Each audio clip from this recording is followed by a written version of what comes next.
Hello friends, আসসালামু আলাইকুম। কেমন আছো সবাই? আশা করি সবাই ভালো আছো। আল্লাহর রহমতে আমিও ভালো আছি। আমি জাসমিন, রেশমি ব্লগে তোমাদের ওয়েলকাম জানাই। তো সকালে উঠে মেয়েদেরকে স্কুলে পাঠিয়ে দিয়েছি। পাঠিয়ে দিয়ে ঘরদোর পরিষ্কার করে, এটা একটা মেয়েদের প্রতিদিনের প্রবলেম যে কি রান্না হবে। তো যাই হোক, কি রান্না হবে করতে করতে আমার হাজব্যান্ড এনে দিল ফুলকপিটা। বললো যে আজকে ফুলকপিটা রান্না করো। তাই আমি রান্নার জোগাড় করতে বসেছি। রান্নার জোগাড় করতে করতে আমার হাজব্যান্ডকে বলছিলাম যে পেঁয়াজটা তুমি কেটে দাও, কারণ পেঁয়াজ কাটতে গেলে আমাকে কানতে হবে। এখনকার কাঁচা পেঁয়াজ তো প্রচুর ঝাঁঝ। তো যাই হোক, এদিকে আমি রান্নার জোগাড় করে নিয়েছি। আর ওই যে বেতো শাকটা আমার হাজব্যান্ডের এত ভালো লাগে যে একদিন ছাড়া একদিন এই শাকটা কিনবে। বলে আমার খুব ভালো লাগে, আর আমার বাঁচতে খুব ভালো লাগে, খুব বিরক্ত লাগে।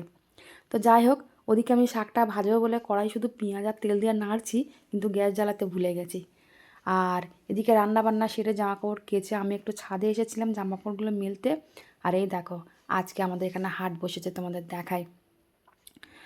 এই দেখো, প্রতি শনিবার আর বুধবার করে হাট বসে। তো আমাদের এই হাটটা দেখালাম, আর সন্ধ্যেবেলায় নিচে থেকেও দেখালাম। আর আমার হাজব্যান্ডকে বললাম, এসো, তোমার সঙ্গে তো কোনোদিন ভিডিওতে আসেনি, আজকে একটু আমার সঙ্গে ভিডিওতে এসো। তো জানি না, মুডটা ভালো ছিল মনে হয়, তাই জন্য এসে হাসছিল ও খুব।